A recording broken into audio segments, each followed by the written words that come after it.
Hey guys, welcome back to my channel. For this week's video, I'm very casual and I want to kind of have a heart-to-heart and a deep kind of serious conversation with you guys. It's nothing you guys have done, don't worry. But it's something that I realized I've talked a lot about on my channel, but I haven't really gone into depth of how it started and where it came from or where I think it came from and stuff. And so I thought that today, and because of recent events, and me having revelation and feeling really good about myself, I thought I would just come on here and share with you guys my eating disorder story, my origin and what I've gone through so far, and then kind of where I am right now. So it's probably going to be kind of a lengthy video, so I apologize, but a lot of people requested this and I felt like I kind of owed it to you guys because I talk about it a lot in my vlog about this, that I have this disorder, but I've never really talked about where it came from or when it started. And so I thought I would do that for you guys. So anyway, if you guys want to hear that, keep watching. Okay, so I grew up in a really loving household. My parents were normal. I had two parents. I had an older sister. I had a dog.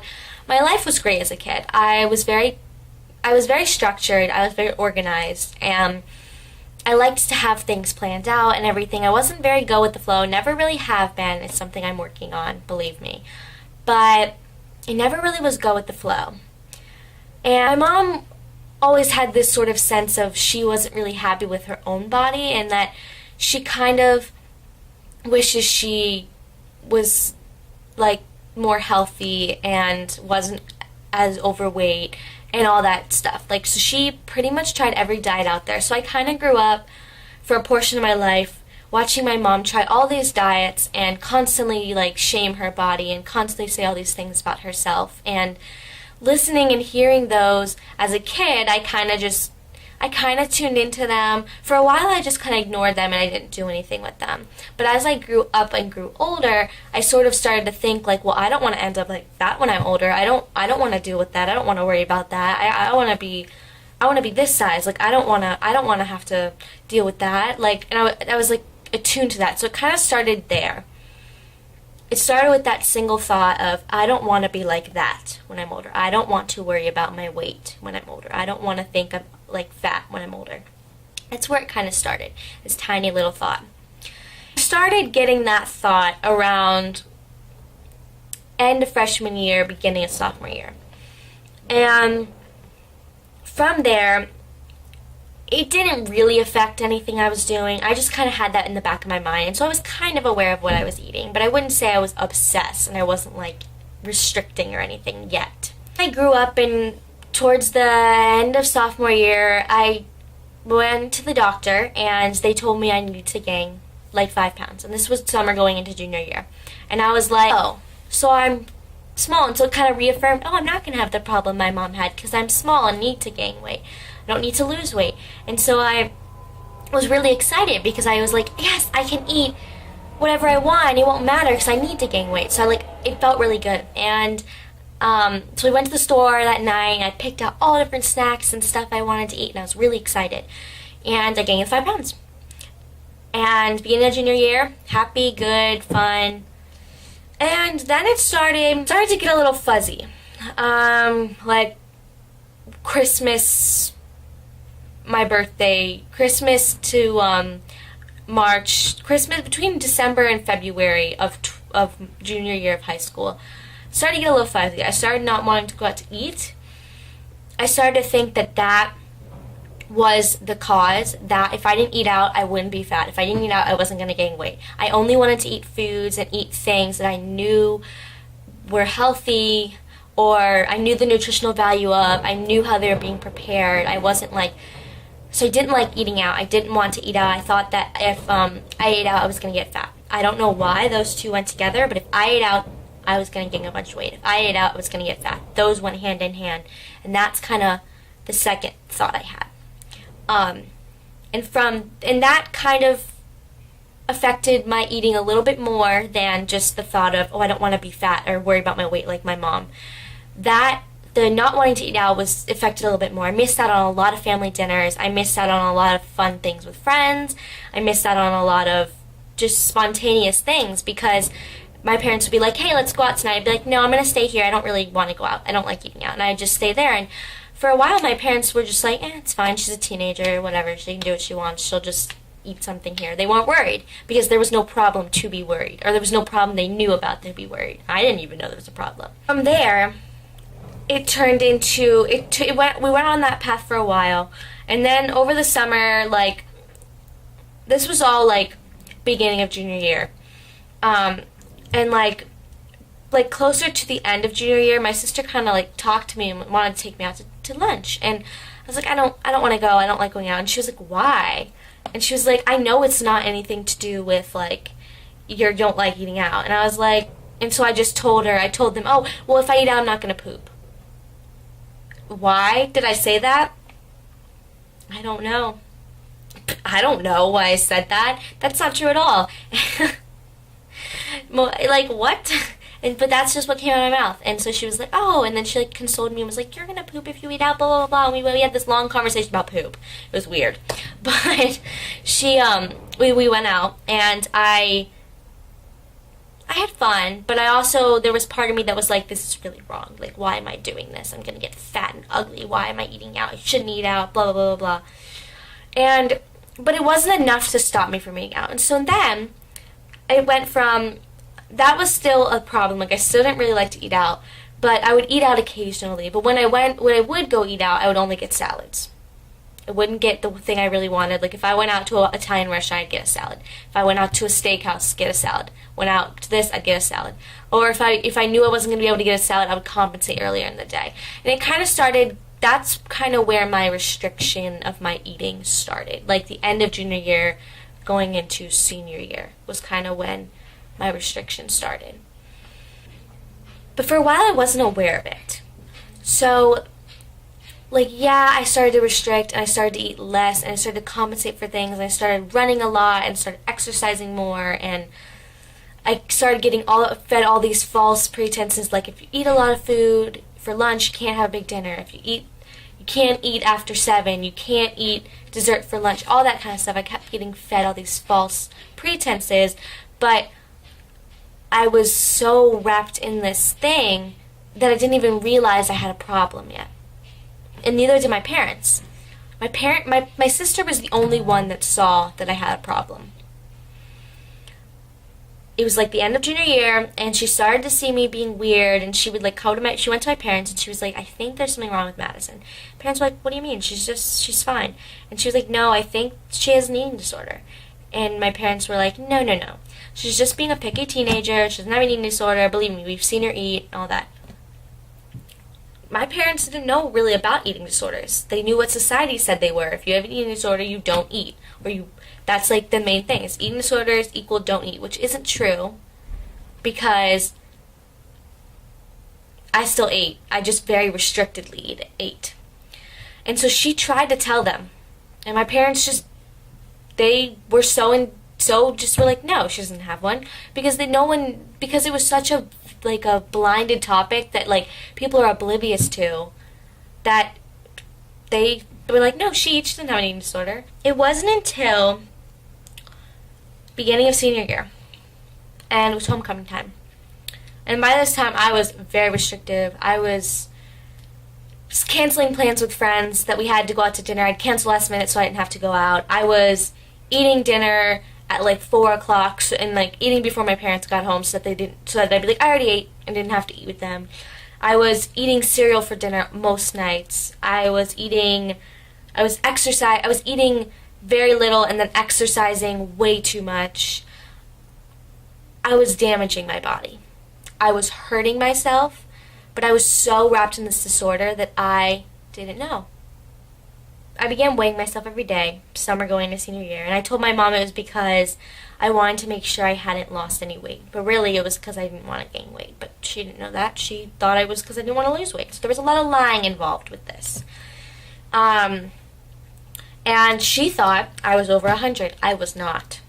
And you know I don't like to say numbers on this channel, but I'm going to for the purpose of this video, so if that triggers you, go ahead and skip ahead a few minutes. But there was this girl, like, junior year that had called me fat and said I looked like I had gained 10 pounds. And that kind of set me in a spiral, and that's kind of what started me, because I was really good beginning of junior year, remember? And because I had that summer, and I was like, yeah, I get to gain weight, I'm small. But then but then after she said that in like March of junior year, it kind of ruined me, and it kind of made me go back into the habits, but ramped up, because it was my biggest fear. I looked like I was fat. It was my biggest fear. And I got into the habits, and I was at homecoming, and the girl looked me up and down, and I instantly, that's all she did. She didn't even say anything to me. She looked me up and down, and she went, and I ran out and bawled in the bathroom, and my best friends took me home to my house, and they didn't know what was going on yet.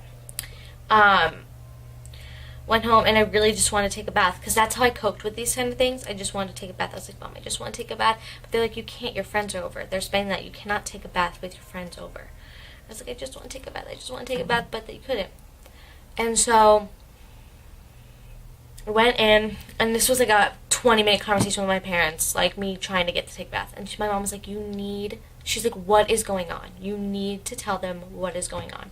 Because, like, we kind of knew at this point I had a problem, but we didn't know exactly what it was until the next day. And the next day, I told my best friends, and of course they were very supportive and everything, but the next day I was in English, and I was feeling very sad and very weird, and I was like, it's like something was telling me. It was God. God was like, you need to tell your mom. This is enough hiding and lying. You need to tell your mom that you are not 100 pounds. You are not over 100. You need to tell your mom what you are. And so I texted her and was like, Mom, I haven't been honest with you about something. And she, of course, was like, oh my gosh, what is it? And I was like, please don't be mad at me. Please don't be mad at me. And she was like, I need to know what it is. And so I told her, I was like, it's about my weight. And she was like, okay, what are you? And at that point I didn't know, because because after homecoming I knew I had lost weight because of what she did. I knew I had restricted and lost weight since before homecoming, so I haven't weighed myself since before homecoming. And so I was like, well, last time I weighed myself I was really low, so I don't really remember. And she was like, I said, but I'm definitely not over 100 and haven't been in a year. And she was like freaking out, and she was like, please don't send me away. I was like crying in English class. Everyone was looking at me. I was bawling my eyes out. And I was like, Mom, I don't want to be sent away. I don't want to be sent away. Please don't send me away. I'll do anything. I'll see a nutritionist. I'll go to a therapist. I don't want to be sent away. I don't want to be sent away. I was like, I don't know what we're going to do. I just need to come get you. I'm scheduling you a doctor's appointment. We're going to the doctor. We need to make sure nothing's wrong with you. Because it's serious. I was really, really damaging I could have damaged my organs. I could have damaged my lungs. I could have damaged my body. Like, I could have damaged my bones. Thankfully I didn't. So she picked me up, and we went to the doctor, and they weighed me, and she cried when she saw what it was. I was actually shocked it was more. I was shocked that it wasn't lower, is what I'm saying. It was 85 when we went to the doctor's office that day. And I was shocked it wasn't lower, because I knew I had restricted, but I mean, it wasn't. So, but my parents both cried. Oh my God, my daughter's gonna die. And so I went to the doctor, and we talked, and they took blood, and they checked all my things, and nothing was wrong. I was completely normal. All my organs and all my body was fine. I hadn't damaged anything yet. But that's when it got serious, and that's when my parents were like, okay, we're done playing around with this. And so they found Kate Bruno, who's my nutritionist, and they found me a therapist, Deanna, which I'd actually been seeing this therapist over the summer too, leading into senior year, but it was mostly for anxiety, not so much eating disorder, but now it was for eating disorder. And that was when it all became real. And of course, when I saw Kate, she was like, okay, you're gonna have this. She gave us a plan to use fists to measure out food, and I was scared at first, but it worked for a while, and I really actually kind of liked it, because like when I actually thought about it, I was like, oh, 2 fists of starch for lunch, that's not bad. Like that's pretty normal. Like that was fine. So I got kind of used to that for a while, And then that worked for like the rest of October, but the beginning of November, I lost 3 more pounds. It was 85 again. I had gone up weight, but then I had gone back down to 85. Sorry. And my parents freaked out, and they texted Kate, because Kate had to check in my weight, and we were still doing it ourselves. Now Kate checks it, but we were still checking ourselves. And Kate was like, whoa, that's not supposed to happen, because she knew I might lose weight when I started, like gain and then lose when I started eating more, because my metabolism would speed up after I got used to eating more. And so she was like, I think it's time to do supplements. So we had to go to the store and get protein powder and stuff like that. And so we did that for a while, and then January came, and she put me on a meal plan to follow. And that went well for a while. I mean, it was hard. I struggled, but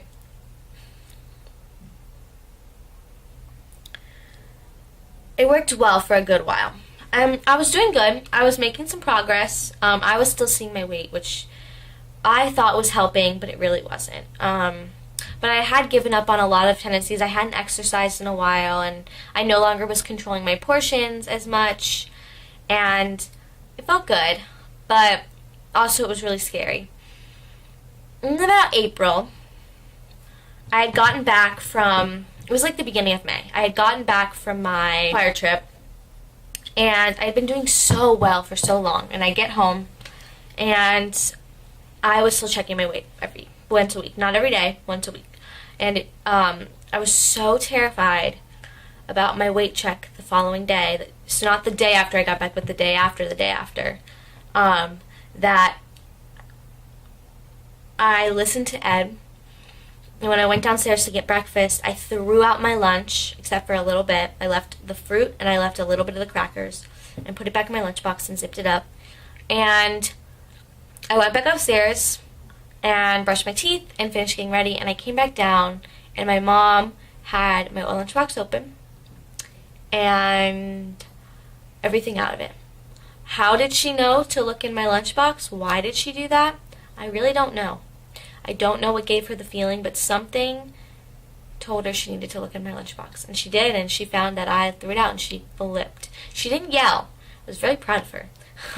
But she did get mad at me, and she said, what is this? Why is your lunch gone? Where is your lunch? And I had to tell her that I flushed it down the toilet. And she said, why? I said, I don't know. And she said, yes, you do. Why? And so we went through a conversation. I told her it's because I'm scared about my weight tomorrow. And she was like, I feel like you've backtracked. And I did. I stepped back. And so that night, my mom and the rest of the day, she like researched places to take me. Because I was like, I don't want to go anywhere, but is there somewhere I can go that's, I was like, I will do outpatient care, but I'm not going inpatient. She was like, fine. So we found a place called Prosperity, which was IOP, and which is intensive outpatient. I went there 3 nights a week starting in May. And then one night I went 3 hours 3 nights a week, and then one night 3 hours 2 nights a week, and then one night I went 4 hours because I had therapy the hour before it started. And I had a new therapist with Erin, and she was great. So I left Deanna when all this happened, and we went with Erin. And that worked. I wasn't a big fan of Prosperity, not because I didn't like the people. I just didn't like, I felt like I was I wasn't in a bad enough spot to be there. Like, I felt like I wasn't getting anything out of the group therapy. And so I stayed there for until about July. We got back from the beach, and my parents told me I didn't have to go back.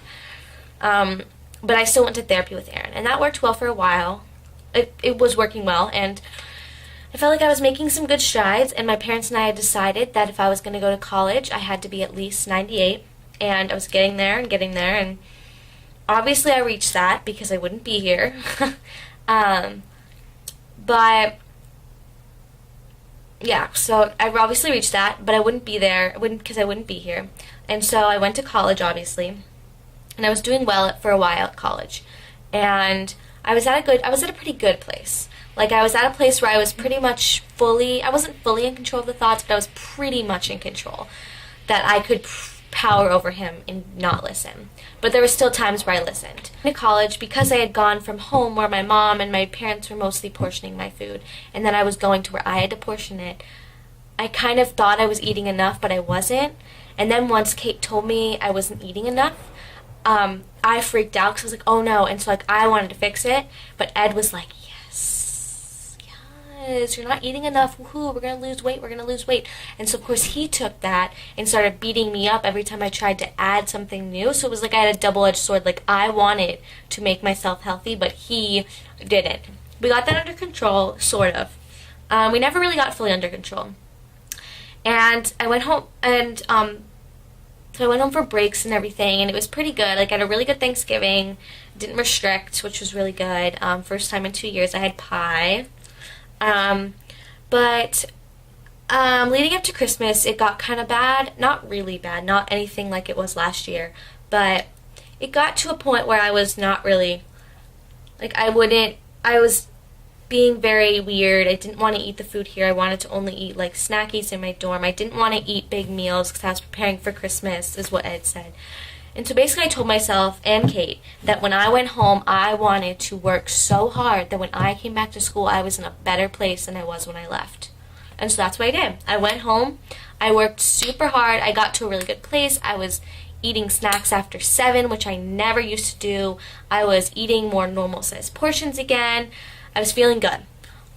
And then I get back here, and all hell broke loose. I went immediately back to how I was before break, and I was in a rut and couldn't get myself out of it. And I wasn't till about Sunday the 13th that it hit me how different I act around food here than I do at home, and how much harder it is here than it is at home. And I called my parents Sunday night, the 13th, and I cried. And I was like, Dad, I don't understand why he is so much louder here. I don't understand why it's so much harder for me to eat here. I don't understand why it's like that. I did so well over break, and I came back here and I went right to back to where I was before break. And he talked me through it a little bit, and I kept thinking I had relapsed. Texted my nutritionist, freaking out, and she assured me that I had not relapsed, even though I was terrified I had. And I went about my week. I had a really good Monday, the 14th, and the Tuesday, the 15th, and then Wednesday, I had a good Wednesday, the 16th. I talked with her, and we came up with a sort of,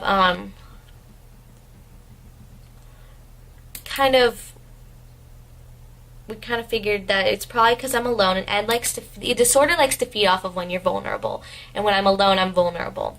And so she thinks that that's probably one of the reasons why it's harder here, because you're alone and you're vulnerable, and you're the only one keeping yourself accountable. When you're home, it may not seem like your parents are always around, but they're always there, and the disorder knows that.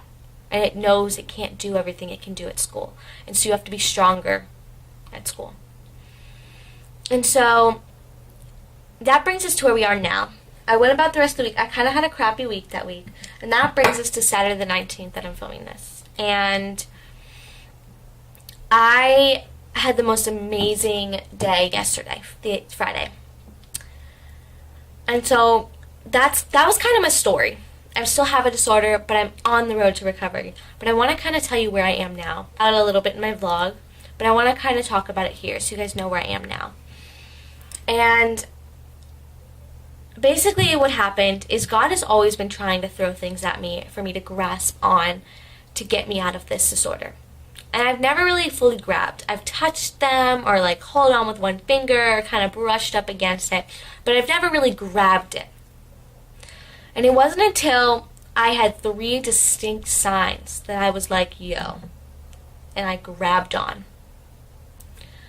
It was Thursday night, watching a YouTube video of this family I used to watch, and he came out about his alcohol addiction. And it just showed, and he was talking about how he wanted to get better, and he can't believe he let himself get that bad and get like that, and he just felt so guilty, and he wanted to get better, and he doesn't understand why he keeps letting this thing win.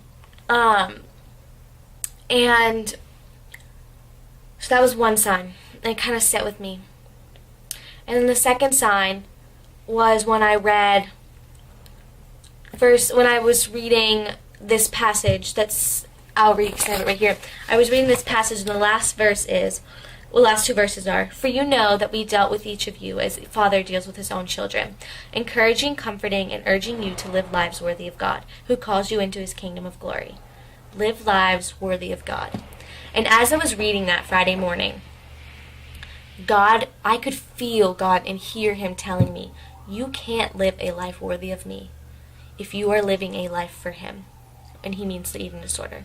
You can't live a life worthy of me or live in me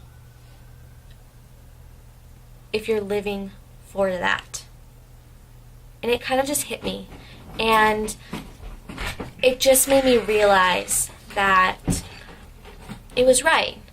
And that's kind of where, that was the second sign that got me to where I am right now. And then the third sign was kind of just like when I kind of pondered on all of that, and I realized that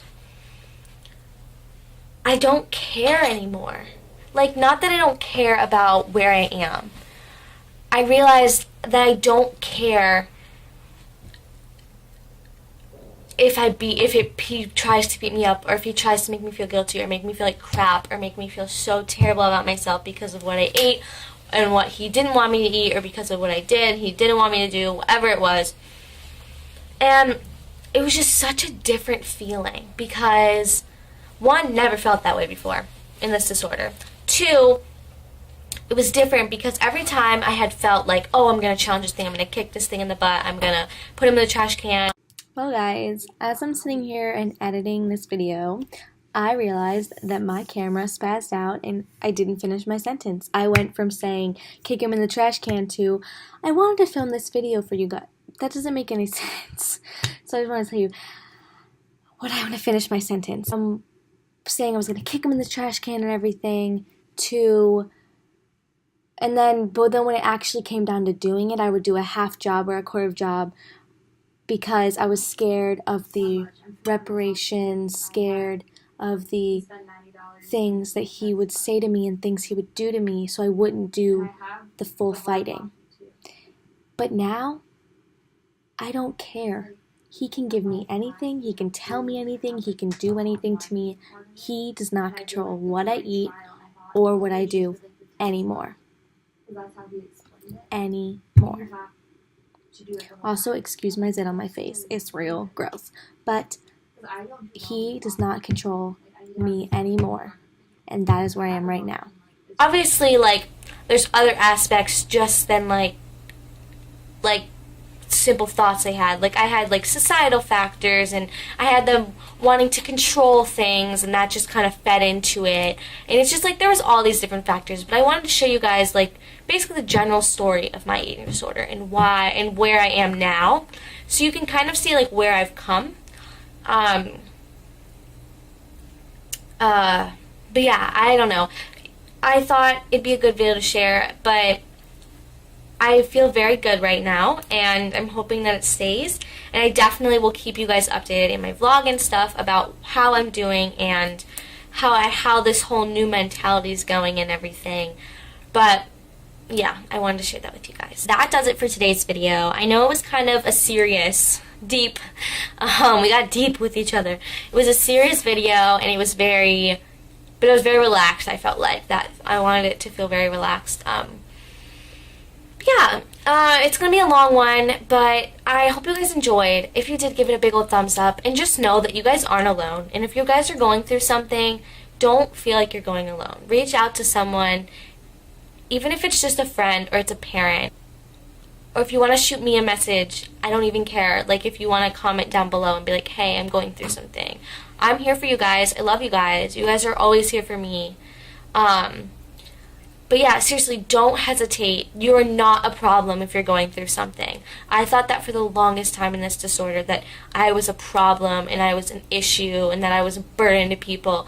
And it's when you accept that when you can actually move forward in your life. Because you're not. People care about you and want you to get better. It may feel like you're a burden to them and that you're annoying them, but they really just want you to get better, and they care for you and they love you. And you matter. So I encourage you to do that. But if you guys do have any questions at all about my story or about anything, eating disorder related. I'm not a therapist or nutritionist. I'm an 18-year-old girl, but I don't. Feel free to ask them. I'll try my best to answer them. You can comment them down below. You can message me on Instagram, which is linked down below. You can do any of that.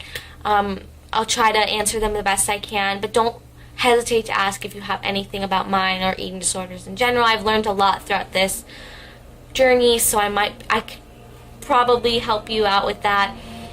But yeah, guys, I hope you guys liked it, and thank you for listening. Thank you for sticking around for the end of the video. I love you guys so much, and thank you for all your support and your love you guys give me and give each other. And I hope you guys have a great rest of your day and week that you're watching this. Make sure you check out the last video and vlog I posted, and I will see you guys very soon in another video. I love you guys so much. Bye.